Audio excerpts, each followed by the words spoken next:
వచ్చిన మీ అందరికీ కూడా క్రీస్తు ప్రభు నామమునందు అందరికీ శుభాకాంక్షలు తెలియపరుచుకున్నాను. వాక్యధర్మం మనం వెళ్దాము. యోహాను రాసిన 3వ పత్రికను మనం ధ్యానం చేస్తున్నాము. యోహాను రాసిన 3వ పత్రికలు మనం చూసినట్లయితే ఇక్కడ ఒక వ్యక్తిని మనం చూడగలము. ఆ వ్యక్తిని గురించి కొన్ని సంగతులు మనము ఆలోచన చేయడానికి ప్రయత్నం చేద్దాము.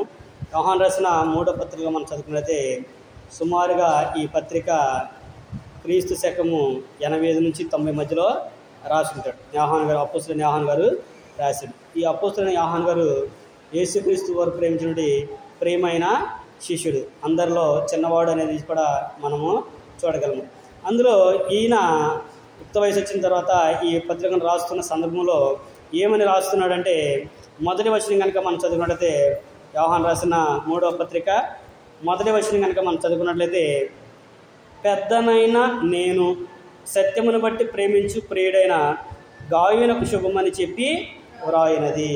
ఎవరికి రాస్తున్నాడు అంటే గాయు అని ఆయనకి రాస్తున్నాడు. ఎవరో రాసింది అంటే అపోస్తలుడైన యోహాను గారు. ఏమన్నాడు? పెద్దనైన నేను అంటే ఆయన పెద్దవాడు, సంఘానికి పెద్దగా ఆయన ఉన్నట్లుగా మనము చూడగలము. ఇదే పదాన్ని యోహాను రాసిన 2వ పత్రికలో కూడా యోహాను గారు మరలా దాన్ని జ్ఞాపకం చేస్తాడు. అక్కడ కూడా ఇదే పదాన్ని జ్ఞాపకం చేస్తాడు. యోహాను రాసిన 2వ పత్రికలో ఏమని?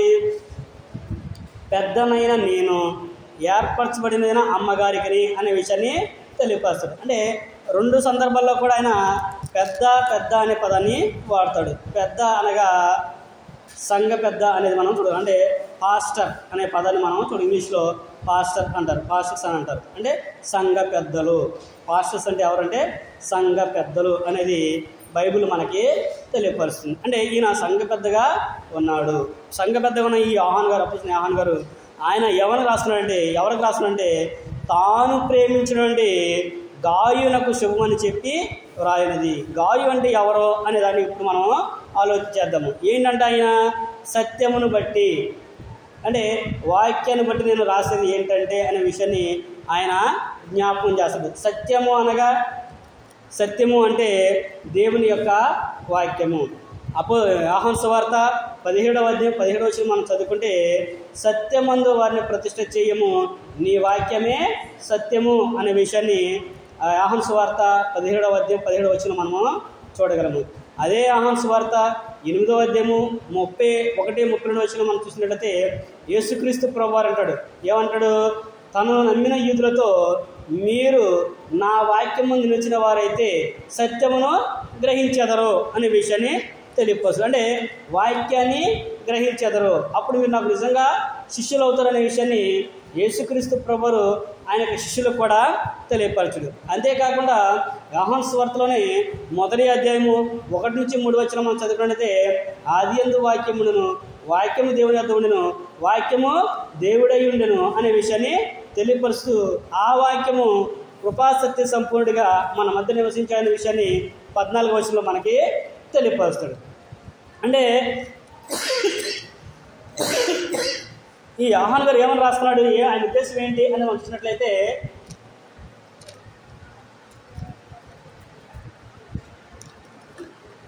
ఆయన ఉద్దేశం ఏంటన్నట్లయితే సత్యాన్ని గ్రహించాలి, ప్రతి ఒక్కరు కూడా సత్యానికి విధేయులుగా జీవించాలి అనే విషయాన్ని జ్ఞాపకం చేస్తూ, ఆయన సత్యాన్ని ప్రేమించాను కాబట్టి నువ్వు సత్యం నిలబడాలని నేను ప్రేమించిన నీకు రాస్తున్నాననే విషయాన్ని గాయకు ఆయన రాస్తాం అనేది మనం చూడగలము. ప్రేమించు ప్రియుడు అనే విషయాన్ని తెలియపరుస్తుంది. ప్రేమ అంటే ఎలాంటి ప్రేమ కలిగి ఉన్నాడు అంటే యోహాను గారు గాయు తరఫున ఎలాంటి ప్రేమ అంటే అగాపే ప్రేమ అనే విషయాన్ని జ్ఞాపకం. అంటే సహోదరుల మధ్య ఉండే ప్రేమ ఉంటుంది, తల్లిదండ్రుల మధ్యన ప్రేమ ఉంటుంది, దేవునికి మనకి మధ్య ఉన్న ప్రేమ అనేది ఉంటుంది. సహోదరుల మధ్య ప్రేమ కొంతవరకే ప్రయోజనకరము, అన్నదమ్ముల ప్రేమ కొంతవరకే, భార్య భర్తల మధ్య ఉన్న ప్రేమ కొంతవరకే, బంధువుల ప్రేమ కూడా కొంతవరకే. కానీ శాశ్వతమైన ప్రేమ ఎవరిదంటే దేవుని యొక్క ప్రేమ. అలాగే క్రైస్తవుల యొక్క ప్రేమ, ఆత్మ సంబంధమైన ప్రేమను బట్టి ఆయన రాయటం అనేది మనము చూడగలము. ఇంతకీ ఏమని రాస్తున్నాడు ఆయన? ఈ గాయకు ఏమని రాస్తున్నాడు? మీరు చదువుకున్నట్లయితే గాయు అనే పేరు కలిగిన వ్యక్తులు 3 వ్యక్తులు ఉంటారు. గాయు అనే పేరు కలిగిన వ్యక్తులు 3 వ్యక్తులు మనము చూడగలము. అపోస్తలుల కార్యాల్లో 19వ అధ్యాయము 27వ వచనంలోను, 20వ అధ్యాయం 4వ వచనంలోను, కొరింథీయులకు రాసిన మొదటి పత్రిక 1వ అధ్యాయం 18వ వచనంలోను, అలాగే రోమీయులకు రాసిన పత్రిక 16వ అధ్యాయము 23వ వచనంలో కూడా మనం చూడగలము. అంటే వీళ్ళందరూ కూడా గాయు అని పేరు కలిగిన వాళ్ళే. వీళ్ళందరి గురించి కూడా కాదు. ఈ గాయు అని ఆయన వేరు, ఈయన సపరేటు. ఈయన ఎక్కడున్నాడంటే ఈయన ప్రాంతం వేరు, ఈయన ప్రదేశము వేరు. అందుకని ఇక్కడ యోహాను గారు అంటున్నాడు, ప్రియుడైన గాయకు శుభం అని చెప్పి రాయినది. ఏమని రాస్తున్నాడు అనేది మనం చూసినట్టయితే మొదటిగా శుభవచనం చూసాము. 2వ వచనంలో ఏమన్నాడంటే ప్రియుడా, ఏమన్నాడు? ప్రియుడా, నీ ఆత్మ వర్ధిల్లుచున్న ప్రకారము నీవు అన్ని విషయములలోనూ వర్ధిల్లుచు సౌఖ్యముగా ఉండవాలని ప్రార్థించుచున్నాను అనే విషయాన్ని రాస్తున్నాడు. ఏమని రాస్తున్నాడు? గాయకి, ప్రియుడా, నీవు ఆత్మ సంబంధంగా ఎలాగైతే అభివృద్ధి చెందుతున్నావో, వర్ధిల్లుచున్నావో దినదినము, అలాగే భౌతికంగా కూడా నువ్వు అభివృద్ధి చెందాలని నేను ప్రార్థన చేస్తున్నాను అనే విషయాన్ని ఇక్కడ యోహాను గారు తెలియపరుస్తుంది. అంటే ఎలాగ ఉన్నాడు ఈయన గాయు అని అంటే ఆత్మలో వర్ధిల్లుచు ఉన్నాడు. ఆత్మలో వర్ధిల్లుచడం అంటే దేవుని సంబంధమైన పనిలో, దేవుని ప్రేమలో ఆయన దినదినము కూడా అభివృద్ధి చెందుతున్నాడు. ఆయన ఎలా చెందుతున్నాడు అంటే కొరింథీయులకు రాసిన పత్రికలో మనం చదువుకున్నట్లయితే పౌలు గారు అంటాడు, మా బాహ్య పురుషుడు కృషించుచున్నను ఆంతర్య పురుషుడు దినదినము నూతనపరచబడుచున్నాడు అంటాడు. దేన్ని బట్టి అంటాడు? ఆయన వాక్యాన్ని బట్టి. అంటే ఎప్పుడు కూడా వాక్యము వయసు ఉడికిపోయి విన్నప్పటికీ కూడా ఆ వాక్యం విన్నప్పుడల్లా, వారి హృదయం ఉన్నప్పుడల్లా కూడా ఎలా ఉంటుందంటే వారు యవనస్తుల్లాగా ఉన్నట్లుగా ఇక్కడ పౌలు గారు మనకి ఏం జ్ఞాపకం చేస్తాడు? ఏమన్నాడు? మా బాహ్య పురుషుడు కృషించుచున్నను ఆంతర్య పురుషుడు దినదినము కూడా నూతనపరచబడుచున్నాడని కొరింథీయులకు రాసిన 2వ పత్రికలో 4వ అధ్యాయంలో అక్కడ పౌలు గారు చెప్పినట్టుగా మనము చూడగలము. అందుకనే ఇక్కడ కూడా యోహాను గారు అంటున్నాడు గాయన గురించి రాస్తూ, ప్రియుడా, నీ ఆత్మ ఎలాగైతే వర్ధిల్లుచున్నదో అలాగే నువ్వు అన్ని విషయాల్లో కూడా వర్ధిల్లాలి అని నేను దేవునికి ప్రార్థన చేస్తున్నాను అనే విషయాన్ని తెలియపరుస్తున్నాను. అంటే ఒక వ్యక్తి గురించి ఇంకొక వ్యక్తి ప్రార్థన చేస్తానంటే అది ఎంత గొప్ప ధన్యత. అది మనం చూసినట్టయితే యోహాను గారు ఎవరో అపోస్తులు, ఆయన అపోస్తుల చేతి నుంచి వారి మీద ప్రార్థన చేస్తే ఏదైనా గొప్ప కార్యాలు వాళ్ళు చేయగలరు, అద్భుతాలు మహత్కార్యాలు వాళ్ళు చేసిన వాళ్ళు. కానీ ఈ యోహాను గారు ఏమనంటే, అయ్యా నీకు అలాంటివి మనకి వద్దు, అవి మనకేమీ అవసరం లేదు. నువ్వేం చేయాలంటే నీ ఆత్మ ఎలాగైతే వర్ధిల్లుతుందో అలాగే నువ్వు అన్ని విషయాలు అక్కడ వర్ధిల్లడం కాకుండా సౌఖ్యముగా అంటే నెమ్మదిగా ఉండేటట్లుగా నేను దేవునికి ప్రార్థన చేస్తున్నాను అనే విషయాన్ని ఇక్కడ యోహాను గారు తెలియపరిచినట్టుగా మనము చూడగలము. ఇలాగా అందరూ కూడా కలిసి ఉండాలనే విషయాన్ని గుర్తు చేస్తూ యేసుక్రీస్తు ప్రభువారు కూడా ప్రార్థన చేసినట్లుగా మనము చూడగలము. యోహాను సువార్త 17వ అధ్యాయము 20-21 మనం చదువుకున్నట్లయితే యేసుక్రీస్తు ప్రభువారు తండ్రికి ఏమైనా ప్రార్థన చేస్తున్నాడు? ఆయన తండ్రి అయిన దేవునికి ప్రార్థన చేయడం మనం చూడగలము. యోహాను సువార్త 17వ అధ్యాయము 20-21 కనుక మనం చదువుకున్నట్లయితే 2 వచనం కలిసి ఉంటాయి. అక్కడ ఏమన్నాడంటే, మరియు నీవు నన్ను పంపితవని లోకము నమ్మునట్లు తండ్రి నా యందు నీవును నీ యందు నేనును ఉన్నలాగన వారును మన యందు ఏకమై ఉండవలని వారి కొరకు మాత్రమే ప్రార్థించడం లేదు, వారి వాక్యము వలన నా యందు విశ్వాసం నుంచి వారందరూ ఏకమై ఉండవలనని వారి కొరకును ప్రార్థించుచున్నాను. యేసుక్రీస్తు ప్రభువు ఏం ప్రార్థన చేస్తున్నాడు? తండ్రి నా యందు నీవును నీ యందు నేనును ఉన్నలాగన వారును మన యందు ఉండవాలని వారి కొరకు మాత్రమే కాదు. ఎవరి కొరకు అంటే అపోస్తుల వరకే కాదు.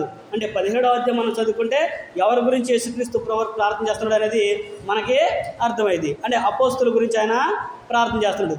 వారి కొరకు ప్రార్థన చేయట్లేదు, కానీ వారు చెప్పే వాక్యం ఉంటుంది కదా, అపోస్తుల వాక్యం ఏదైతే ఉందో, అపోస్తుల బోధ ఏదైతే ఉందో అది వినిన వారందరూ కూడా ఏకమై ఉండేటట్లుగా వారందరి నిమిత్తం నేను ప్రార్థన చేస్తున్న విషయాన్ని ఇక్కడ యేసుక్రీస్తు ప్రభువారు జ్ఞాపకం చేయడం మనము చూడగలము. అందుకనే అక్కడ యోహాను గారు కూడా అదే విషయాన్ని జ్ఞాపకం, ప్రియుడా నీ ఆత్మ ఎలాగైతే వర్ధిల్లుచున్నదో అలాగే నీవు కూడా అన్ని విషయాల్లో కూడా నెమ్మదిగా సౌఖ్యంగా ఉండాలని నీ కొరకు నేను ప్రార్థన చేస్తున్నాను. నీ ఆత్మ ఎప్పుడైతే వర్ధిల్లుతుందో అప్పుడు నీవు కూడా అన్ని విషయాల్లో కూడా వర్ధిల్లుతావు. అన్ని విషయాల్లో కూడా భౌతికంగా నువ్వు అన్ని విషయాల్లో కూడా నెమ్మదిని పొందుకుంటావు అనే విషయాన్ని ఇక్కడ యేసుక్రీస్తు ప్రభువారు జ్ఞాపకం చేయడం వరకే కాకుండా యోహాను గారు అక్కడ గాయుని గురించి మనకు తెలియపరిచినట్లుగా చూడగలము. ఎందు నిమిత్తము గాయు గురించి అలా ఆయన చెప్పాడు అంటే ఆల్రెడీ గాయు గారు ఏం చేస్తున్నాడు అనే విషయాన్ని అక్కడ ఆయన తర్వాత వచ్చినాలో జ్ఞాపకం చేస్తున్నాడు. అంటే ఆత్మ వర్ధిల్లుతుందంటే దేని ప్రకారం వర్ధిల్లుతున్నది, ఎందుకు వర్ధిల్లుతున్నది అంటే ఆయన ప్రభు నిమిత్తం ప్రయాసపడుతున్నాడు, సంఘం కొరకు ఆయన ప్రయాసపడుతున్నాడు. అందుకనే యేసుక్రీస్తు ప్రభువారు కూడా తన శిష్యులు అడిగిన మాటకి ఒక విషయాన్ని జ్ఞాపకం చేస్తాడు, ఒక విషయాన్ని వారికి తెలియపరుస్తుంటాడు. ఏంటి అనేది మనం చూసినట్టయితే మత్తయి సువార్తలు కనుక చూసినట్టయితే మార్కు సువార్తలు కనుక మనం చదువుకున్నట్టయితే యేసుక్రీస్తు ప్రభు యొక్క శిష్యులు అంటే అపోస్తులు ఎవరైతే ఉన్నారో వారు క్రీస్తు ప్రభువారిని ఒక ప్రశ్న అడిగారు. ఏమన్నారు వాళ్ళు? మనం చదువుకున్నట్లయితే మార్కు సువార్త 10వ అధ్యాయము 28వ వచనం కాడి నుంచి మనం చదువుకున్నట్లయితే అక్కడున్న శిష్యులలో దేవునితో మాట్లాడేవారు, యేసు ప్రభు వారితో మాట్లాడేదైనా తొందరగా ఏదైనా చెప్పాలన్నా ఏదైనా మాట్లాడాలని ఎవరిని అవుతారంటే పేతురు గారికి ముందు అవకాశము ఇస్తారు. ఎందుకంటే పేతురు గారే ముందుగా మాట్లాడేవాడు కాబట్టి. అందుకని ఇక్కడ కూడా ఏమని తెలియవస్తుందంటే పేతురు గారు ఏం చెబుతున్నాడు అంటే పేతురు గారు అడుగుతున్నాడు, పేతురు ఇదిగో మేము సమస్తం విడిచిపెట్టి నేను వెంబడించమని ఆయనతో చెప్పసాగాను.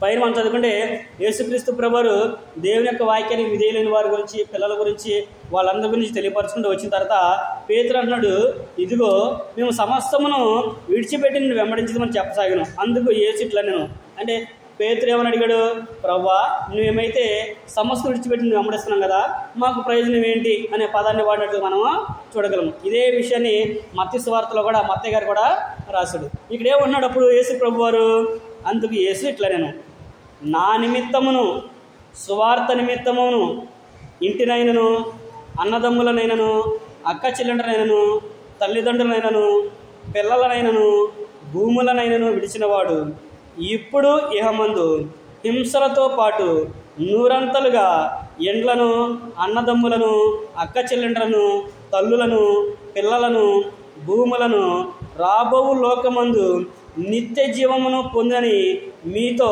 నిశ్చయముగా చెప్పుచున్నాను అనే విషయాన్ని జ్ఞాపకం చేస్తున్నాడు. అంటే దేవుని నిమిత్తము, సేవ నిమిత్తము, సువార్త నిమిత్తము ఎవరైతే ఏదైతే విడిచిపెడతారో వారికి ఎప్పుడంట చనిపోయిన తర్వాత అన్నాడా, ఇప్పుడు ఇహమందు కూడా అంటే ప్రజెంట్ వారు జీవించే జీవితకాలంలోనూ వాళ్ళు చనిపోయిన తర్వాత ఉండే నిత్య దేవుళ్ళకి వెళ్ళిన తర్వాత కూడా వారికి 100 రెట్లు దేవుడు బహుమానాన్నైనా అనుగ్రహిస్తాననే విషయాన్ని ప్రభువారు ఇక్కడ జ్ఞాపకం చేస్తున్నాడు. అదే విషయాన్ని యోహాను గారు కూడా గాయ తరపున తెలియపరుస్తున్నాడు. ఏమన్నాడు, ప్రియుడా నీ ఆత్మ వర్ధిల్లుచున్న ప్రకారము నీవు కూడా అన్ని విషయంలో వర్ధిల్లుచు సౌఖ్యముగా ఉండాలని దేవునికి ప్రార్థన చేస్తున్న విషయాన్ని అక్కడ గాయ గురించి యోహాను గారు మనకి తెలియపరచారు. అంటే మనం ఎప్పుడైతే దేవుని పని నిమిత్తము, సువార్త నిమిత్తము ఏదైతే విడిచిపెడతామో, వాస్తవానికి మనం చూసినట్లయితే తల్లిదండ్రులు విడిచిపెట్టే వాళ్ళు ఎవరు తొందరగా ఏమీ కనపడరు, కానీ ఆస్తులు విడిచిపెట్టిన వాళ్ళు ఎవరు కూడా అంతగా కనపడరు. ఇక్కడ ఆయన స్వయంగా చెబుతున్నాడు, నా నిమిత్తము సువార్త నిమిత్తము ఎవడైనను తల్లిదండ్రులైనను అన్నదమ్ములనైనను అక్క చెల్లెళ్ళనైనను ఆస్తులనైనను భూములనైనను పిల్లలనైనను ఏదైతే విడిచిపెడతారో వాటన్నిటిని కూడా దేవుడు మరలా రెట్టింపు వారికి అనుగ్రహిస్తాడు. ఇప్పుడు ఇహమందు కూడా నువ్వు జీవించిన కాలంలోనే దేవుడు నీకు దాన్ని అనుగ్రహిస్తాడు. దేవుడు ఎలాగ అనుగ్రహిస్తాడు అనేది మనం తెలుసుకుంటే గొప్ప జ్ఞానాన్ని దేవుడు మనకి అనుగ్రహించాడు, గొప్ప బహుమానం దేవుడు మనకి అనుగ్రహించాడు. ఏంటి అంటే క్రీస్తు సంఘంలోని గొప్ప ఆధిక్యత దేవుడు మనకి అనుగ్రహించాడు. సంఘంలో ఉండి నీవు ఎంతమంది సహోదరులు నీకుంటారో, ఎంతమంది తల్లులు నీకున్నారు, ఎంతమంది అన్నదమ్ములు మనకున్నారు, ఎంతమంది పిల్లలు, ఎంతమంది సహవాసం, సువార్త నిమిత్తం విడిచిపెడితే అనేక మందిని దేవుడు నీకు బహుమానంగా ఆయన అనుగ్రహిస్తాడు. దేవుని కొరకు విడిచిపెట్టిన వారికి అనేకమైన అద్భుతాలు వాళ్ళు చేసినట్లుగా మనము చూడగలము. ఆనాడు మనం చూసినట్లయితే ఆది కాండంలో మనం చూసినట్లయితే 12వ అధ్యాయం మనం చదువుకుంటాము. ఎవరు అబ్రహాం గారి గురించి మనం చదువుకుంటాము. అబ్రహాం గారు ఏం చేశాడు? తన స్వజనులను విడిచిపెట్టి ఆయన దేవుణ్ణి వెంబడించాడు. కానీ దేవుడు ఆయనకి అమలు చేశాడా? ఆయన్ని విశ్వాసులకు తండ్రిని ఆయన చేశాడు. విశ్వాసులకు మూల పురుషుడు అబ్రహాం అయ్యాడు. దేవుని యొక్క స్నేహితుడిగా ఆయన గొప్ప పేరుని సంపన్నుడు. ఏం చేశాడు ఆయన? ఏం చేయలా. తన వారిని విడిచిపెట్టి దేవుడు వెంబడించమన్నాడు, వారిని వెంబడించాడు. ఈ రోజున సత్యము తెలిసినా కానీ సువార్త నిమిత్తము, రాజ్యం నిమిత్తము వారి కుటుంబ సభ్యుల్ని విడిచిపెట్టుకునే వాళ్ళు చాలామంది ఉన్నారు. వాక్యం అర్థమవుతుంది, మా అమ్మోళ్ళు ఒప్పుకోరండి అంటారు. వాక్యం అర్థమైంది, క్రీస్తు సంఘమే నిజమైన సంఘము, అందులోనే ఉండాలి, కానీ మా ఆవిడ ఒప్పుకోదండి. వాక్యం అర్థమైంది, దేవుని సంఘము క్రీస్తు సంఘమనే, క్రీస్తు సంఘమే వాస్తవము, అదే దేవుని రాజ్యము అర్థమైపోయింది, కానీ మా బంధువులు అంగీకరించు. రేపు మా పిల్లలకి పెళ్ళిళ్ళు కావాలంటే మరి మా వాళ్ళు ఎవరు కూడా చేసుకోరు. అంటే దేని కొరకు మీరు బంధువులు అయిపోతున్నారంటే జనాలు ఈ లోకంలో వాటి కొరకే బానిసలు అయిపోయి వాటికే ముక్తి చూపి దాంట్లో ఉండిపోతున్నారు తప్ప దేవుని కొరకు మనం విడిచిపెట్టుకునేది దేవుడే మనం విడిచిపెట్టడం అనే విషయాన్ని ఎవరు కూడా ఆలోచన చేయలేకపోతున్నారు. అలాగే ఎప్పుడైతే మనం ఆలోచన కలిగి ఉంటామో అనేకమైన అద్భుతాలు, మహత్కార్యాలని మన జీవితంలో దేవుడు మనకి చూపిస్తాడు. అలా విడిచిపెట్టిన వారిలో చాలామందిని దేవుడు వారికి ఇచ్చినట్లుగా మనము చూసిన వారు మనకి లేకపోలేదు. అలాగే మనం చూసినట్లయితే 2వ పదం ఏమని చెప్పన్నాడు? ఆత్మవృద్ధి ప్రకారము నీవు కూడా అన్ని విషయాల్లో వర్ధిల్లి నెమ్మదిగా ఉండాలనే విషయాన్ని నేను ప్రార్థన చేస్తున్నాననే విషయాన్ని తెలియపరుస్తూ, ఎందుకు ఆయన అంటే గాయు గారు ఆత్మలో ఎలా ఎందుకు వర్ధిల్లాడో గాయు గురించి యోహాను గారు ఎందుకు ప్రార్థన చేస్తున్నాడు అంటే 3వ వచనం చెబుతున్నాడు. ఎందుకు ఆయన గురించి నేను ప్రార్థన చేస్తున్నాను అంటే 3వ వచనం 4వ వచనం చదువుకున్నట్టయితే, నీవు సత్యము అనుసరించి నడుచుకుంటున్నావు గనక సహోదరులు వచ్చి నీ సత్య ప్రవర్తనను గురించి సాక్ష్యం చెప్పగా విని బహుగా సంతోషించితిని. నా పిల్లలు సత్యమును అనుసరించి నడుచుకుంటున్నారని వినుట కంటే నాకు ఎక్కువైన సంతోషము లేదు అనే విషయాన్ని ఇక్కడ యోహాను గారు తెలియచేయడం మనము చూడగలము.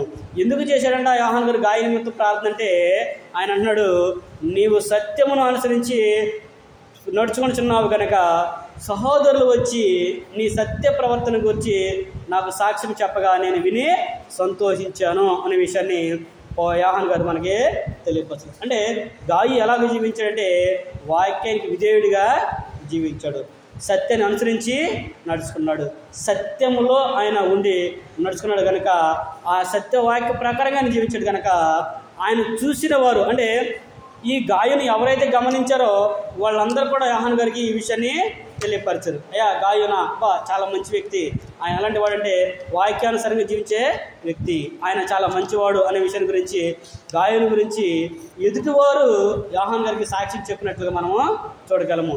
ఇంతకీ అసలు గాయు చేసిన పని ఏంటి? ఇంతకీ సహోదరులుగా ఆయన ఏం చేసిందని సహోదరులు కూడా వీళ్ళు వాళ్ళకి చెప్పాడు అంటే మనం 5వ వచనం నుంచి మనం చదువుకున్నట్లయితే ఆయన ఏం చేశాడో అనే విషయాన్ని ఇక్కడ యోహాను గారు మనకి తెలియపరుస్తాడు. యోహాను తెలియపరుస్తున్నాడు ఇక్కడ మనం చూసినట్లయితే, ప్రియుడా వారు పరదేశులైనను సహోదరులుగా ఉన్న వారికి నువ్వు చేసినదల్లా విశ్వాసికి తగినట్లుగా చేయుచున్నావు. వారు నీ ప్రేమను గురించి సంఘం ఎదురు సాక్ష్యం ఇచ్చిరి. వారు అన్యజనుల వలన ఏమీ తీసుకొనక ఆయన నామము నిమిత్తము బయలుదేరేది గనుక దేవునికి తగినట్టుగా నీవు వారిని సాగనంపిన ఎడల నీకు యుక్తముగా ఉండును. మనము సత్యమునకు సహాయం ఉన్నట్లు అట్టి వారికి ఉపకారం చేయ బద్దులమై ఉన్నాము అనే విషయాన్ని ఇక్కడ యోహాను గారు జ్ఞాపకం చేస్తున్నాడు. ఇంతకీ యోహాను గారు గాయని ఎందుకు ప్రార్థన చేస్తున్నాడు? ఎందుకంటే ఆయన ఏం చేశాడంటే సహోదరులకు అంటే సంఘముకు ఎవరైతే వచ్చారో వారికెల్లా కూడా ఆయన సహాయాన్ని చేశాడు అనే విషయాన్ని జ్ఞాపకం చేస్తున్నాడు. ఏమన్నాడు? ప్రియుడా వారు పరదేశులైనను సహోదరులుగా ఉన్న వారికి అంటే పరదేశులు వచ్చారు. ఎవరో సంఘానికి పరదేశులు వచ్చారు అంటే వేరే దేశం నుంచి సహోదరులు వచ్చారు. సువార్త నిమిత్తము వారు ప్రకటన చేసుకుంటూ వేరే దేశం వాళ్ళు గాయి ఉన్న ప్రాంతానికి వచ్చారు. ఆ గాయి ఉన్న సంఘానికి వచ్చినప్పుడు గాయి వాళ్ళని పరదేశులుగా ఎంచకుండా సహోదరులుగా భావించి వారికి ఎలా చేశాడంటే విశ్వాసికి తగినట్లుగా ఒక విశ్వాసి ఎలాగైతే దేవుని కొరకు పనిచేస్తాడో, సేవకునికి ఎలాగైతే సేవ చేస్తాడో అలాగా గాయి గారు కూడా చేశాడు. గాయి గారు కూడా చేసి వారికి ప్రేమను చూపిస్తే గాయి చూపించిన ప్రేమని వారు సంఘం ఎదుట ఒప్పుకొని సాక్ష్యం ఇచ్చారు అనే విషయాన్ని జ్ఞాపకం చేస్తున్నాడు. అంటే ఎలాంటి పరిస్థితుల్లో ఉండి గాయి వారు చేశారంటే, ఉదాహరణకి మనమే ఉన్నాము, మన క్రీస్తు సంఘం ఇక్కడ ఉంది. మనకు ఉదాహరణ అనుకోకుండా వేరే దేశం నుంచి హైదరాబాద్ నుంచి క్రీస్తు సంఘం కొరకు వచ్చి ఇక్కడ వారు వచ్చారు, సువార్త నిమిత్తం వాళ్ళు ఇక్కడికి వచ్చారు. ఇక్కడికి వచ్చిన తర్వాత వారిని మనం ఎలాగో చూసుకోవాలి అంటే మన కుటుంబ సభ్యుల కంటే కూడా ఎక్కువ వారిని చూసుకోవాలి. అదే ఇక్కడ గాయి గారు కూడా చేశాడు. సంఘంలో వారి గురించి ఏంటంటే వారికి ఆతిథ్యం ఇవ్వడమే కాకుండా వారు వెళ్ళటానికి ప్రయాణ ఖర్చులకు వాడలో సరుకులు అవన్నీ కూడా వేసి వాళ్ళకి పంపించినట్లుగా ఇక్కడ యోహాను గారు మనకి తెలియపరుచున్నారు. అంటే దేవుని పని నిమిత్తం వచ్చిన వారికి ఎంతగా ఆయన ప్రయాసపడ్డాడో ఆయన గాయి గారు చేసిన పనిని గురించి యోహాను గారికి తెలియపరిచినప్పుడు యోహాను గారు ఈ పత్రికని గాయకి రాయకూడదు మనము చూడగలము. సహోదరులకు తగినట్లుగా, విశ్వాసికి తగినట్లుగా నీవు సహోదరుల పట్ల ప్రేమను చూపించావు. ఆ ప్రేమను గురించి వాళ్ళు తీసుకొని వారు దాని నుంచి అంటే సంఘం ఎదుట నా దగ్గర వాళ్ళు సాక్ష్యం ఇస్తున్నారు, ఒప్పుకున్నారు.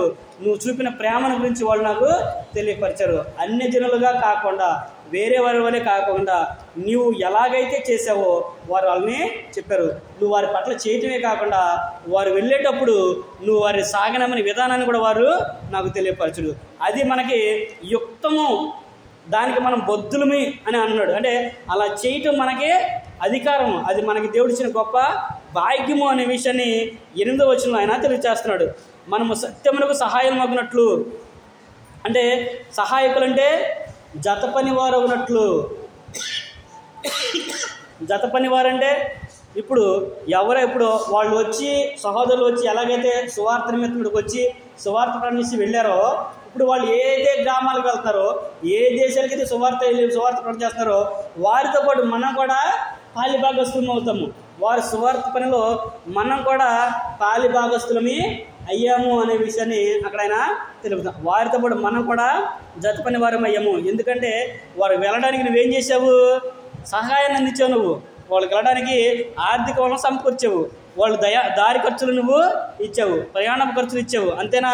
వారు దారిలో వెళ్ళేటప్పుడు వారు ఆకలికి నుండి ఆహారం అందడానికి కూడా వారికి భోజన పదార్థాలను కూడా నువ్వు పంపించావు. కాబట్టి వాళ్ళు అక్కడికి క్షేమంగా చేరి వారు ఆ గ్రామంలో ఆ ప్రదేశం ఏదైతే ఉందో వారు అక్కడ సువార్త ప్రకటన చేశారు. కాబట్టి అక్కడ కొన్ని ఆత్మలు నడిపి రక్షించబడి ఇప్పుడు ఆ ఆత్మలో వీరితో పాటు నువ్వు కూడా ఏమంటే జత పని వాడివి అయ్యావు. వారితో పాటు నువ్వు కూడా జత పని వాడివి అయ్యావు అనే విషయాన్ని ఇక్కడ యోహాను గారు మనకి జ్ఞాపకం చేస్తుంది. ఈ జతపాడివాడు అయ్యాడు అనే దాని గురించి మీకు అర్థం అవ్వాలంటే ఉదాహరణకు ఒక విషయం మనం ఆలోచించేద్దాము. ఉదాహరణకు మనం చూసినట్లయితే, భౌతికంగా మనం చూసినట్లయితే 4 వ్యక్తులు అక్కడ కూర్చొని ఉన్నారు. 4 వ్యక్తులు బల మీద కూర్చున్నారు. వాళ్ళల్లో ఒకడు హత్యో గొడవ ఏదో ఒక దొంగతనం చేసి వచ్చాడు. ఆ విషయం మిగతా 3కి తెలియదు. ఆ వ్యక్తి వచ్చి వాళ్ళ మధ్యలో కూర్చున్నాడు. ఇప్పుడు పోలీసులు వచ్చారు, ఆ వ్యక్తిని చూశారు. ఇప్పుడు ఆ ఒక్క వ్యక్తిని పట్టుకెళ్తారా, 3 పట్టుకెళ్తారా, 4 పట్టుకెళ్తారా? 4 పట్టుకెళ్తారు. ఎందుకంటే మీరు కూడా వారితో ఉన్నారు, మీరు కూడా పంచుకున్నారు, మీరు కూడా వాళ్ళ స్నేహితులు కాబట్టి మీరు కూడా వాటితో పాటు చేశారనే విషయాన్ని వాళ్ళు చేయకపోయినా కానీ వాళ్ళని పట్టుకెళ్తారు. అలాగే ఇక్కడ కూడా యోహాను గారు అంటున్నాడు గాయని గురించి చెబుతూ, నువ్వు అలా చేయటం వల్ల మనము ఉపదేశకులు కాకుండా మనం వారితో పాటు జత పనివారమై ఉన్నాము అనే విషయాన్ని ఇక్కడ యోహాను గారు జ్ఞాపకం చేస్తున్నాడు. కొరింథీ పత్రికలో పౌలు గారు కూడా రాస్తూ ఆయన 2వ పత్రికలో 12వ అధ్యాయంలో రాస్తూ చెబుతాడు. ఏమంటాడు? మాసిదోనియా వారు ప్రతి విషయంలో కూడా నా అక్కర్లన్నీ కూడా తీర్చారు. నాకు కొదువు కలిగినందున నేను అలాగ చెప్పట్లేదు, కానీ మీ లెక్కకు విస్తారమైన ఫలము రావాలని నేను ఇలాగా చెబుతున్నాను. ఏమని చెప్పాడు ఆయన? వారు పంపించిన వస్తువుల వలన నాకు ఏమీ తక్కువ లేకుండా నేను సమృద్ధి కలిగి ఉన్నాను అనే విషయాన్ని పౌలు గారు మాసిదోనియా సంఘాన్ని గురించి కొరింథీ పట్టణానికి తెలియపరుస్తాడు. ఇప్పుడు ఎవరో పౌలు గారి యొక్క పనికి సహకారులు అయి ఉన్నారు? మాసిదోనియా వారు పౌలుకి సహకారులుగా ఉన్నారు. పౌలు పనిలో జత పని వారిగా వాళ్ళు ఉన్నారు అనే విషయాన్ని పౌలు గారు జ్ఞాపకం చేస్తారు. కాబట్టి మనము కూడా మనం చేసే పనిలో మనము విశ్వాసం తగినట్లుగా మనం చేసినట్లయితే, మన పని చేసినట్లయితే, మనం ఈ గ్రామంలోనే కాకుండా నేను ఎక్కడెక్కడైతే సువార్త ప్రకటన చేస్తున్నామో ఆడికి వెళ్ళినప్పుడు అక్కడ ఎవరైనా ఒక ఆత్మ రక్షించబడింది కదా మన వాక్యం ద్వారా, ఆ దానిలో కూడా ఇక్కడ మనం పంపించిన వారు ఎవరైతే ఉన్నారో వారు పాలి భాగస్తులు అవుతారు, జత పని వారు అవుతారు అనే విషయాన్ని ఇక్కడ యోహాను గారు మనకి జ్ఞాపకం చేయడం అనేది మనము చూడగలము. అట్టి ఉపకారం చేయడం కూడా మనము బద్ధులమై ఉన్నాము అనే విషయాన్ని జ్ఞాపకం చేస్తున్నారు. అంటే అలాంటి ఉపకారం చేయడానికి కూడా మనము బద్ధులమై ఉన్నాము అనే విషయాన్ని జ్ఞాపకం చేస్తున్నాడు. సంఘంలో అందరూ ఒకేలాగా ఉంటారా? దేవుని సేవ చేస్తున్న సహోదరులు కాబట్టి సువార్థికుడు 4 చోట్లకి వెళ్తారు కాబట్టి అతనికి ఏమైనా అవసరం ఉందేమో, వారి అవసరాలు మనం తీరుద్దాము, కుటుంబ అవసరాలు ఉన్నాయో వాటిని తీరుద్దాము, దూర ప్రయాణ ఖర్చులు ఉంటాయి, వీళ్ళని చేద్దామని ఆలోచన అందరూ చేస్తారా? చేయరు. అదే కూడా ఇక్కడ కూడా అదే విషయాన్ని జ్ఞాపకం చేస్తుంది. నువ్వు కొన్న సంఘంలో గాయి ఎక్కడైతే ఉన్నాడో ఆ సంఘంలో గాయి ఎలాగైతే అందరికీ సహాయం చేసి సహకారులుగా ఉన్నాడో అందులో ఇంకొక ఆయన ఉన్నాడంట. వారిలో ఇంకొక ఆయన ఉన్నాడంట.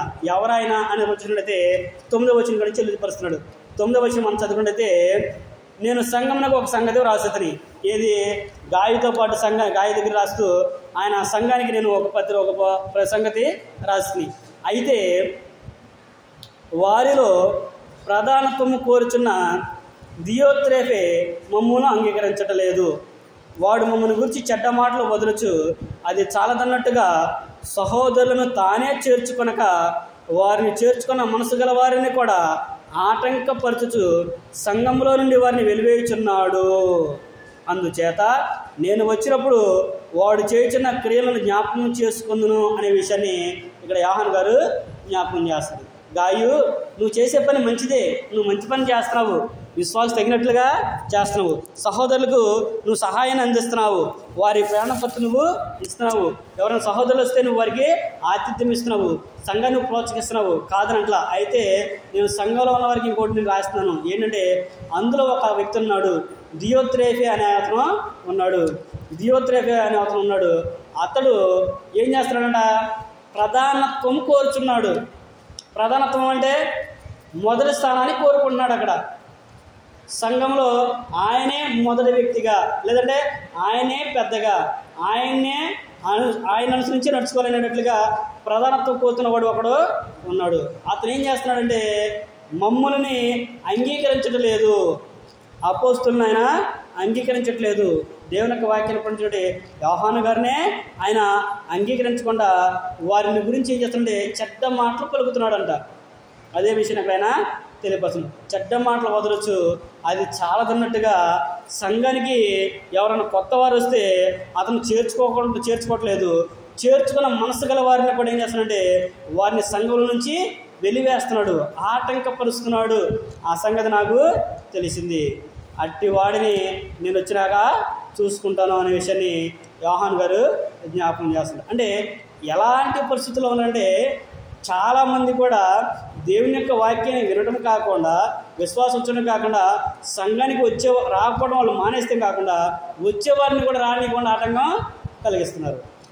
ఆటంకం కలిగించడం కాకుండా వారి దగ్గర నుంచి వెలివేస్తున్నారు. అంటే నువ్వు అక్కడికి వెళ్ళావనుకో నీకు మాకు సంబంధం ఉండదు, నువ్వు వాళ్ళ దగ్గరికి వెళ్ళావనుకో నీతో మాకు పని ఉండదు, నువ్వు మా దగ్గర నుంచి వెలివేయబడతావు, నీ ఇంట్లో ఫంక్షన్ మేము రాము, మా ఇంట్లో ఫంక్షన్ నిన్ను పిలవము, మా ఊళ్ళో మా జరిగేది మిమ్మల్ని పిలవము అనేటువంటి విషయాల్ని కలిగిన వారు అనేక మందిని మనం చూడగలము. వీళ్ళందరూ కూడా ఎవరంటే సత్యమును అడ్డగించేవారు అనే విషయాన్ని పౌలు గారు మనకి జ్ఞాపకం చేస్తున్నారు. సత్యాన్ని అడ్డగించే వారి మీదకి దేవుని యొక్క ఉగ్రత, రౌద్రము వస్తుందనే విషయాన్ని పౌలు రోమిలకు రాసిన పత్రికలో 1వ అధ్యాయంలో ఆయన మనకి తెలియపరుస్తున్నాడు.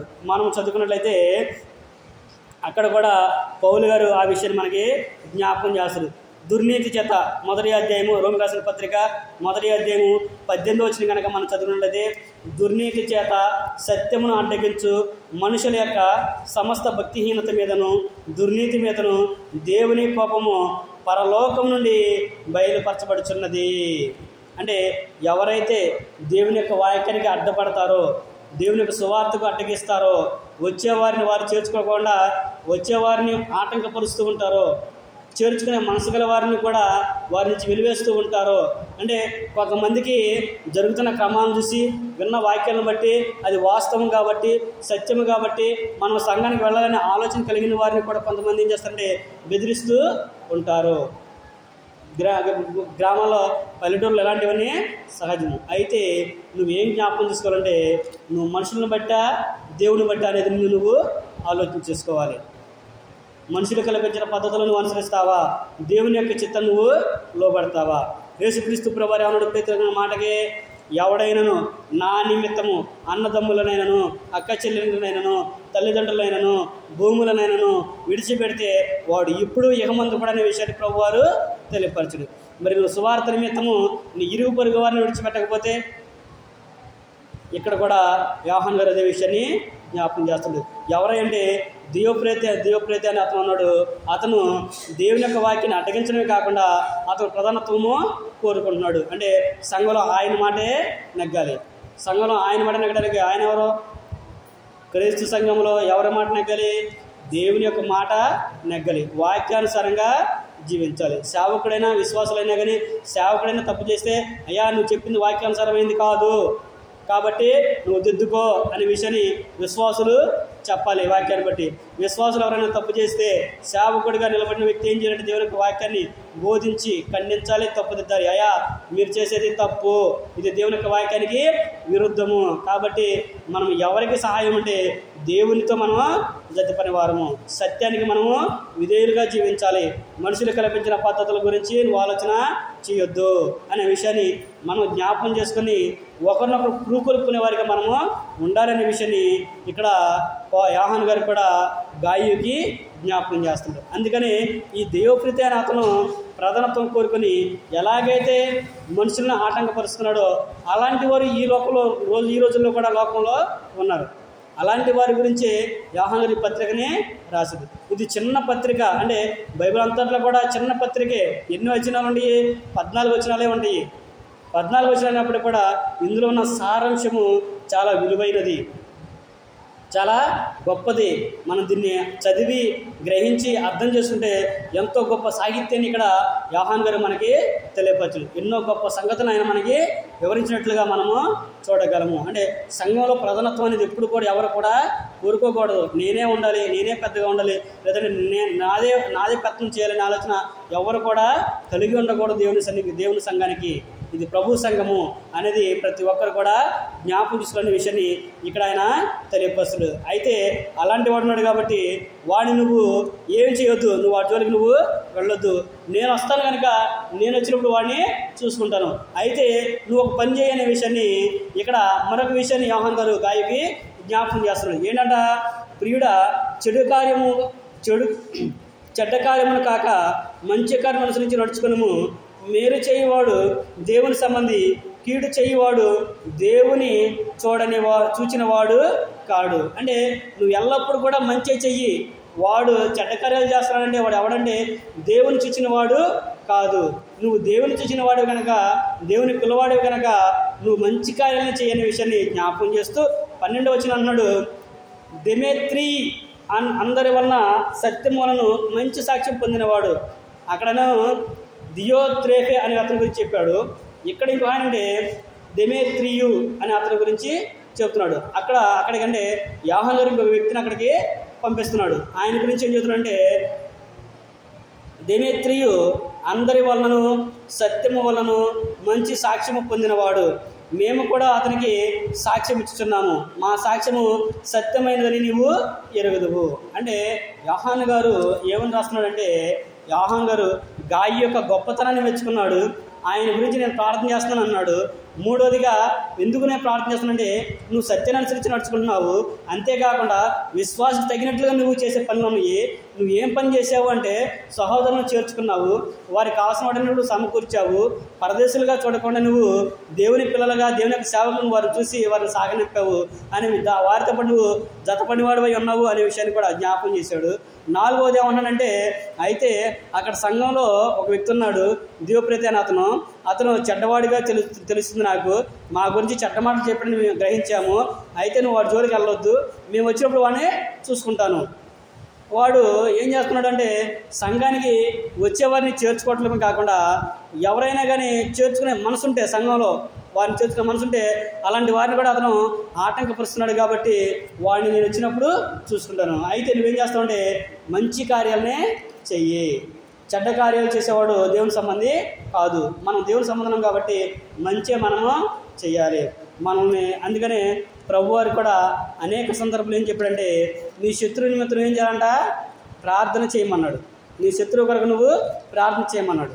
మనల్ని ఎవరైనా ద్వేషించినా, మన మీద ఎవరైనా కోపం పెట్టుకున్నా కానీ మనం ఏం చేయాలంటే మన శత్రువుల నిమిత్తం మనం ప్రార్థన చేసేవారిగా ఉండే. అలాగే చేస్తే వాని నెత్తి మీద నిప్పుల కుప్పలుగా పోసిన వాడవుతావు అనే విషయాన్ని యేసుక్రీస్తు ప్రభువారు తెలియపరచుడు.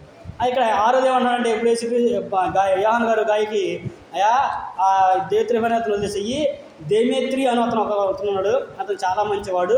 ఎలాంటి వాడు అంటే సత్యమును అనుసరించి నడుచుకునేవాడు. అనేక వాళ్ళని మేము విన్నాము. అంతేకాకుండా మేము కూడా అతని గురించి సాక్ష్యం ఇస్తున్నాము. అతను మంచివాడని మేము కూడా సాక్ష్యం ఇస్తున్నాము. మేమంటే అపోస్తులు కూడా సాక్ష్యం ఇస్తున్నారు. యోహాను గారితో పాటు ఎవరైతే ఉన్నారో వారందరూ కూడా ఆ యొక్క దేమేత్రి గురించి, దేవత్రేపి గురించి సాక్ష్యం ఇస్తున్నారు. కాబట్టి అతను మా సాక్ష్యము నమ్మదగినదని నీవు ఎరుగుదువు కదా అనే విషయాన్ని జ్ఞాపకం చేస్తున్నాడు. ఇంకా చాలు ఇంత మటుకి అతను కూడా చేర్చుకుని ఉండు.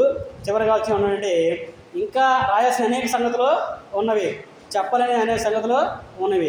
కానీ అవన్నీ కూడా ఇలాగా ఉత్తరంలో సిరతో కాకుండా నేను నీ దగ్గరికి త్వరగా వస్తాను, నేను ముఖాముఖిగా నిన్ను చూస్తాను, వచ్చినప్పుడు వాటిని విశదపరుస్తాననే విషయాన్ని చివరిగా 13-14 వచనంలో తెలియపరుస్తున్నాడు. 13-14 వచనం మనం చదువుకుంటే, అనేక సంగతులు నీకు వ్రాయవలసి ఉన్నది కానీ సిరాతోనూ కలమతోనూ నీకు వ్రాయ నాకు ఇష్టము లేదు. శీఘ్రముగా నిన్ను చూడ నిరీక్షించున్నాను, అప్పుడు ముఖాముఖిగా మాట్లాడుకునేదము. నీకు సమాధానము కలుగునగాక. మన స్నేహితులు నీకు వందనములు చెప్పుచున్నారు.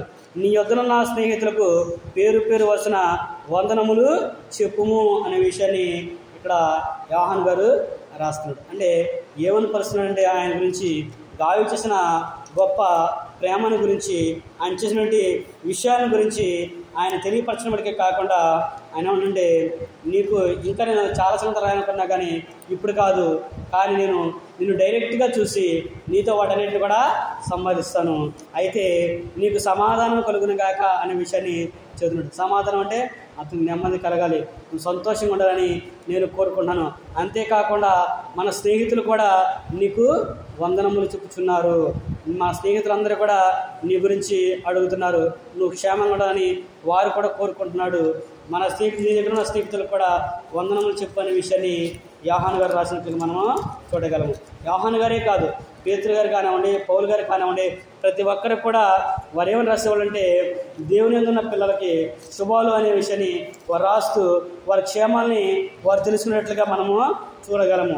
ఏమన్నారు ఇక్కడ ఉదాహరణకి పేతురు రాసిన మొదటి పత్రికలో మనం చూసినట్టయితే పేతురు గారు కూడా ఎలాగైతే యోహాను గారు రాశాడో, అపోస్తలులు ఎలాగైతే రాశారో అదే విషయాన్ని పేతురు గారు కూడా ఒక విషయాన్ని జ్ఞాపకం చేస్తున్నాడు. పేతురు రాసిన మొదటి పత్రిక 5వ అధ్యాయము 12వ వచనం నుంచి కనుక మనం చదువుకున్నట్లయితే అక్కడ ఆయన ఏమని తెలియపరుస్తున్నాడంటే, మిమ్మల్ని హెచ్చరించుచు ఇదే దేవుని సత్యమైన కృప అని సాక్ష్యము చెప్పుచు సంక్షేపముగా వ్రాసి మీకు నమ్మకమైన సహోదరుడని నేను ఇచ్చిన సిల్వాను చేత దీనిని పంపుచున్నాను. ఈ సత్యకృపలో నిలకడగా ఉండి బబులోను నీ వలె నెరవేర్పబడిన ఆమెయు నా కుమారుడైన మార్కును మీకు వందనములు చెప్పుచున్నారు. ప్రేమ గల ముద్దులతో ఒకరికి ఒకడు వందనములు చేయడి. క్రీస్తునందు మీ అందరికీ సమాధానము కలుగునుగాక అనే విషయాన్ని ఇక్కడ పేతురు గారు కూడా, అక్కడ నుండి పేతురు గారు వారికి కూడా రాసినట్లుగా మనము చూడగలము. ఇలాగ మనం చదువుకుంటే ప్రతి పత్రికలో కూడా యోహాను గారు కానివ్వండి, పేతురు గారు కానివ్వండి, యాకోబు గారు కానివ్వండి, పౌలు గారు కానివ్వండి, పౌలు గారు అయితే ఇంకా ఎక్కువగా రాసినట్లుగా మనము చూడగలం. పౌలు గారు అయితే వారి యొక్క ఏకక్షేమాల గురించి తెలుసుకుంటూ ఇంకా ఎక్కువగా రాస్తాడు. పౌలు గారు అయితే ఆయన చాలా వందనాలు, జ్ఞాన బంధకాలు అనే విషయాన్ని ఆయన రాస్తాడు. మనం చూసినట్లయితే చివరిగా ఆ విషయాన్ని కూడా మనం చదువుకుందాము. పౌలుకి రాసిన సందర్భాన్ని కూడా మనం చదువుకున్నట్లయితే ఫిలిప్పీయులకు రాసిన పత్రికలో 4వ అధ్యాయము 21వ వచనం కాడిచి మనం చదువుకున్నట్లయితే ఫిలిప్పీయులకు రాసిన పత్రిక 4వ అధ్యాయము 21వ వచనం కాడిచి మనం చదువుకున్నట్లయితే ప్రతి పరిశుద్ధునికి క్రీస్తు యేసునందు వందనములు చెప్పుడి. నాతో కూడా ఉన్న సహోదరులందరూ మీకు వందనములు చెప్పుచున్నారు. పరిశుద్ధులందరూ ముఖ్యముగా కైసరు ఇంటి వారిలో ఉన్న పరిశుద్ధులను మీకు వందనములు చెప్పుచున్నారు. ప్రభువైన యేసుక్రీస్తు కృప మీ ఆత్మతో ఉండునుగాక అనే విషయాన్ని కూడా జ్ఞాపకం చేస్తుంది. మీరు ఈ పత్రికలు ఎక్కడైనా చదువుకోండి, యేసుక్రీస్తు నందు, యేసుక్రీస్తు ద్వారా మీకు సమాధానం అనే పదాన్ని మనం వాడినట్లుగా మనము చూడగలము. కైసర్ ఇంట్లో ఉన్న పరిశుద్ధులు అంటే కైసర్ ఇంట్లో ఉన్న సంఘానికి, సంఘంలో ఉన్నవారు కూడా ఆయనకి వందనాలు చెప్తున్నారు. అలాగే ఈ రోజున మనము కూడా ప్రతి ఒక్కరం కూడా చెప్పుకుంటాం. ఏమని అపోస్తలుడైన పౌలు గారు చెప్తాడు, క్రీస్తు సంఘములన్నీ మీకు వందనములు చెప్పుచున్నవి అనే పదాన్ని ఆ పౌలు గారు మనం వాడినట్టుగా చూడగలము. అంటే పౌలు గారు ఏ ప్రాంతంలో అయితే సువార్త ప్రకటన చేశాడో, ఎక్కడైతే సువార్తను ప్రకటన చేశాడో, ఎక్కడైతే సంఘాలు ఎక్కడైతే ఆయన ఏర్పరిచినాడో ఆ సంఘాలన్నిటి తరపున అంటే మొదటి శతంలో ఉన్న క్రీస్తు సంఘం అన్నీ కూడా ఏమని చెప్తుందంటే క్రీస్తు సంఘంలన్నీ కూడా మీకు వందనములు చెప్పుచున్నవి అనే పదాన్ని ఆయన వాడినట్లు మనము చూడగలము. ఈ రోజున కూడా మనము సహోదరులకు వందనాలు చెప్పినట్లయితే మన ద్వారా అనేక సంఘాలకు అంటే క్రీస్తు సంఘములు ఎక్కడెక్కడైతే ఆరాధన జరిగిస్తున్నారో, క్రీస్తు సంఘములు ఎక్కడెక్కడైతే ఉన్నాయో వారందరికీ కూడా మనము వందనములు చెప్పినట్లుగా ఇక్కడ మనము గ్రహించగలము. కాబట్టి మనము కూడా ప్రతి విషయంలో కూడా ఎలాగ నడుచుకోవాలో, ఎలాగ ఉండాలనే విషయాన్ని ఇక్కడ ఒక విశ్వాసిని గురించి యోహాను గారు తెలియపరుస్తూ మనకు రాసినట్లుగా మనము చూడగలము. ఇప్పటి వరకు మనం చూస్తుంటే యోహాను రాసిన 3వ పత్రికలో గాయు అనే వ్యక్తిని గురించి మనము ఆలోచన చేసాము. ఈ గాయు అనే పేరు కలిగిన వారు 3 వ్యక్తులు ఉన్నట్లుగా మనము చూసాము. ఇక్కడ మనం చూసిన గాయు ఎవరంటే యోహాను యొక్క శిష్యుడిగా మనము చూడగలము. ఆయనకి ఏమని చెప్తున్నాడంటే ఆయన గురించి ప్రార్థన చేస్తున్నాడు. ఎవరో యోహాను గారు మొదటిగా ప్రార్థన చేశాడు. ఏమని ప్రార్థన చేశాడు? నీ ఆత్మ వర్ధిల్లుచున్న ప్రకారము నీవు కూడా అన్ని విషయాల్లో కూడా వర్ధిల్లాలని నేను ప్రార్థిస్తున్నాను అంటాడు. అంతేనా? నువ్వు నెమ్మదిగా బ్రతకాలని నేను ప్రార్థన చేస్తున్నాను, నువ్వు సుఖంగా ఉండాలని నేను ప్రార్థన చేస్తున్నాను అనే విషయాన్ని యోహాను గారు గాయని గురించి రాస్తున్నాడు. ఎందుకు రాస్తున్నాడు అని అంటే ఆయన సత్యమును అనుసరించి నడుచుకుంటున్నాడు, వాక్యానికి విధేయుడిగా జీవిస్తున్నాడు. ప్రభు చూపిన మార్గంలో ఆదిమ అపోస్తుల యొక్క వాక్యాన్ని అనుసరించి అక్కడ గాయి గారు నడుచుకున్నట్లుగా మనము గమనించగలము. అందుకని అక్కడ యోహాను గారు అన్నాడు, నువ్వు సత్యమును అనుసరించి నడుచుకుంటున్నావు కనుక నా పిల్లలు సత్యము అనుసరించి నడుచుకుంటున్నారంటే దాని వినదానికంటే ఎక్కువైన సంతోషం మాకు ఏది కూడా లేదు. సత్యము అంటే వాక్యము అనే విషయం మనము చూసాము. వాక్యమే సత్యము. ఆ వాక్యము కృపాసత్య సంపూర్ణుడిగా మన మధ్య నివసించాడు. ఎవరు అంటే యేసుక్రీస్తు ప్రభువారు. కాబట్టి మనము కూడా వాక్యాన్ని అనుసరించి క్రీస్తు చూపిన మార్గంలో సత్యాన్ని అనుసరించి మనము కూడా నడుచుకోవాలి.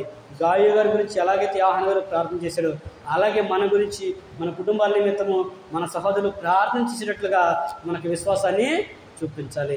విశ్వాసం తగినట్లుగా మనము నడుచుకోవాలి. విశ్వాసం తగినట్లుగా గాయు గారు ఏం చేశాడంట?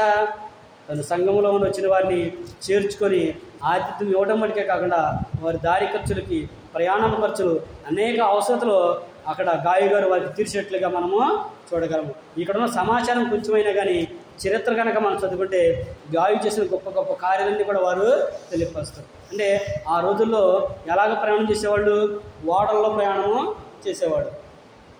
ఓడలో ప్రయాణం చేస్తే 1 రోజు 2 రోజుల, వారాల తరబడి, నెలల తరబడి వారికి ప్రయాణం అనేది పట్టేది. మనం చదువుకుంటాం కదా, అపోస్తలుల కార్యములు చదువుకుంటాం కదా, 27 అధ్యాయంలో పౌలు గారు ఇటలీ నుంచి రోమకు రావడానికి ఎంత సమయం పట్టింది ఆయనకి? వాళ్ళందరూ కూడా చనిపోతామని అనుకుని భయపడిపోతారు వాడ బద్దలైపోతే.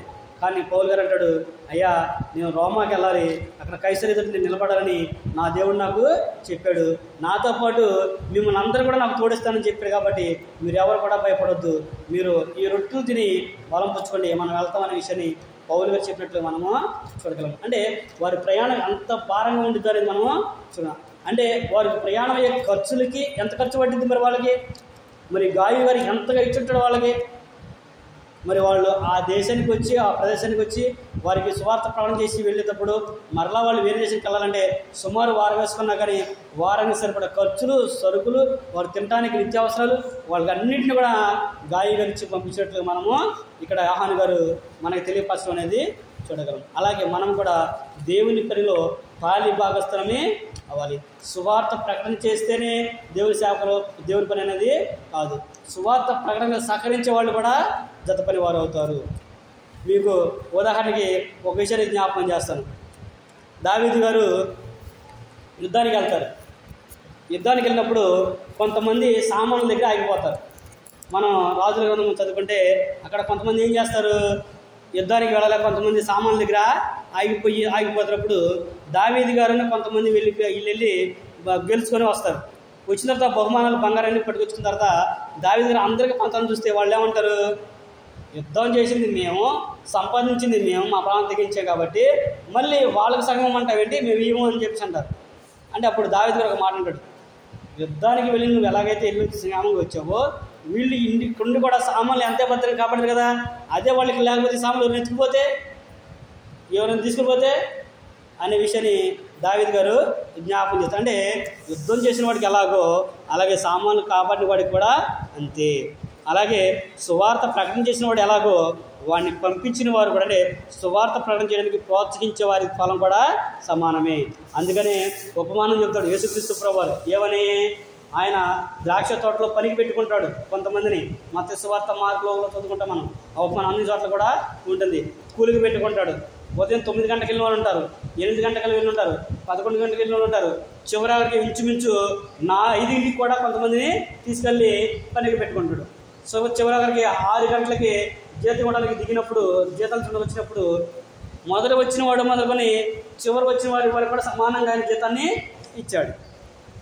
అప్పుడు వాళ్ళందరూ అడుగుతారు, అయ్యా మేము పొద్దు నుంచి కష్టపడి చేసాము, వీళ్ళు ఇప్పుడే వచ్చి గంట చేశారో వాళ్ళకి మాకు సమానం చేస్తావా అని అంటాడు. కానీ నా సొమ్ము నాకు ఇష్టొచ్చినట్టు ఇస్తారు, మీరేంటి మాకు చెప్పేది అని అంటాడు. నేను మంచివాడు, నీకు కోపంగా ఉందా అంటాడు. ఈ రోజున ఆ రోజున ప్రభు వచ్చినప్పుడు మనం మరణించినప్పుడు కూడా ఎలాగైతే నేను ఫస్ట్ నుంచి నువ్వు సువార్త ప్రకటన చేసినా, నువ్వు మరణించి చివరి దినాల్లో నువ్వు క్రీస్తుని అంగీకరించి సువార్తకు లోబడి సహకరించినా కానీ నీకు కూడా అదే బహుమానాన్ని దేవుడు ఇస్తాడు. అయితే నువ్వు సత్యములో నిలబడాలి, సత్యం తరపున నువ్వు పోరాడాలి, సత్యానికి విధేయుడిగా నువ్వు జీవించాలనే విషయాన్ని ఇక్కడ యేసుక్రీస్తు ప్రభువారు కూడా మనకి జ్ఞాపకం చేశారు. అలాగే సంఘములో ప్రోత్సహించేవారే కాకుండా తృణీకరించే వాళ్ళు కూడా ఉంటారనే విషయాన్ని కూడా రెండోదిగా ఆయన జ్ఞాపకం చేశాడు. ఎవరంటే ఆయన దియోత్రేఫ లాంటి వాళ్ళు కూడా ఉంటారు. ఉదాహరణకి మీకు తెలియాలంటే ఇజ్రాయేల్ లాంటి వాళ్ళు, ఇజ్రాయేల్ ఏం చేసింది, దేవుని యొక్క సేవకుల్ని చంపించేసింది. ఏలియా గారిని కూడా చంపడానికి ప్రయత్నం చేసింది. నాబోతు యొక్క ద్రాక్ష తోటను లాక్కొని వాళ్ళు నాబోతుని చంపినట్లు కూడా మనము చూడగలం. చివరికి వాళ్ళ గతి ఏమైంది, ఎక్కడైతే నాబోతుని వాళ్ళు చంపించారో అక్కడే దేవుడు వారిని కూడా చంపించాడు. కుక్కలో వారి రక్తాన్ని నాటినట్లుగా కూడా అక్కడ మనము చూడగలము. అలాగే దేవుని యొక్క సత్యానికి, అంటే ఆయన సంఘానికి, ఆయన రాజ్యానికి వచ్చేవారిని ఎవరైతే ఆటంకపరుస్తూ ఉంటారో, సువార్త విని సంఘానికి వచ్చేవారిని ఎవరైతే ఆటంకపరుస్తుంటారో వారికి కూడా దేవుని యొక్క ఉగ్రత, రౌద్రము, దేవుని యొక్క కోపం వారి మీద ఉంటుందనేది ఇక్కడ యోహాను గారు మనకి జ్ఞాపకం చేస్తారు. ఉదాహరణకి రోమిలకు రాసిన పత్రిక మనము చదువుకున్నాము. పౌలు గారు చెప్పాడు కదా, దుర్నీతి చేత, అంటే మనుషుల మీద కోపం పెట్టుకొని దుర్నీతి చేత సత్యమును అడ్డగించు సమస్త మనుషుల యొక్క దుర్నీతి మీద ఏమవుతుందంట, దేవుని యొక్క కోపము ఎక్కడి నుంచి, పరలోకం నుండి బయలుపరచబడుచున్నది. దేవుని యొక్క వాక్యానికి ఎవరు కూడా అడ్డము చెప్పకూడదు, సత్యానికి అవిధేయత చూపించకూడదు, సంఘంలోనికి వచ్చేవారిని ఎవరిని కూడా ఆటంకపరచకూడదు. అది మనము జ్ఞాపం చేసుకోవాలి. ప్రభువు చెప్పాడు కదా, ఎవడైనాను వారికి ఆటంకపరిచినట్లయితే వాడి మెడకి పెద్ద తిరగడరాయి కట్టి సముద్రంలో పడేయాలన్నాడు కదా. అలాగా దేవుడు కూడా చేస్తాడనేది ప్రతి ఒక్కరు కూడా జ్ఞాపకం చేసుకోవాలి. అలాంటి వారిని చూసి మనము ఇబ్బంది పడకుండా, మనం మరలా వారితో పాటు మనం ఉండకోకుండా ఎలా ఉండాలనంటే, నువ్వు దేవునికి సంబంధించినట్లుగా నువ్వు నడుచుకోమని చెప్పేసి ఆయన చెప్పాడు. దియోత్రేఫి అనే అతని గురించి చెప్పిన తర్వాత దేమేత్రి అనే అతని గురించి చెప్పాడు. అతను మంచివాడు, మేము కూడా అతని గురించి సాక్ష్యం ఇస్తున్నాము. అనేకులు కూడా మాకు అతని గురించి చెప్పారు. ఆయన దేవునికి చిత్తానుసారంగా నడుచుకున్నాడు, సత్యానికి లోబడి జీవించాడు. కాబట్టి మేము చెప్తున్నాం కాబట్టి అతని నువ్వు చేర్చుకోమని చెప్పేసి గాయుకి యోహాను గారు రాసినట్లుగా మనము చూడగలము. చివరిగా ఏమనంటే, నీకు క్షేమం కలగాలని మన దగ్గర ఉన్న సహోదరులందరూ కూడా నీకు వందనములు చెప్పుచున్నారు. అలాగే నీ దగ్గర ఉన్న సహోదరులందరూ కూడా మా తరపున వారిద్దరు కూడా వందనములు చెప్పు అనే విషయాన్ని చెప్తూ ఆయన పత్రికను ముగించాడు. అలాగే దేవుడు కూడా మన జీవితాల్ని, మన కుటుంబాలని, మనకు క్షేమాన్ని దయచేయాలని మనం కూడా కోరుకున్నట్లయితే ఎలా ఉండాలంటే, గాయం చేసినట్లుగా దేవుని యొక్క సత్యాన్ని అనుసరించి నడుచుకోవాలి. ఆతిథ్యించేవారిగా, ఆత్మకమైన విషయాల్లో ప్రోత్సహించేవారిగా ఉండాలి. మనం ప్రోత్సహించడమే కాకుండా మనం కూడా ఎదగాలి. అక్కడ యోహాను గారు అదే చెప్పాడు, నీ ఆత్మ వర్ధిల్లుచున్న ప్రకారము అంటే మనం దినదినము కూడా ఆత్మీయంగా ఎదుగుతూ ఉండాలి. ఎదుగుతూ ఉంటేనే ఇవన్నీ కూడా మనము చేయగలము.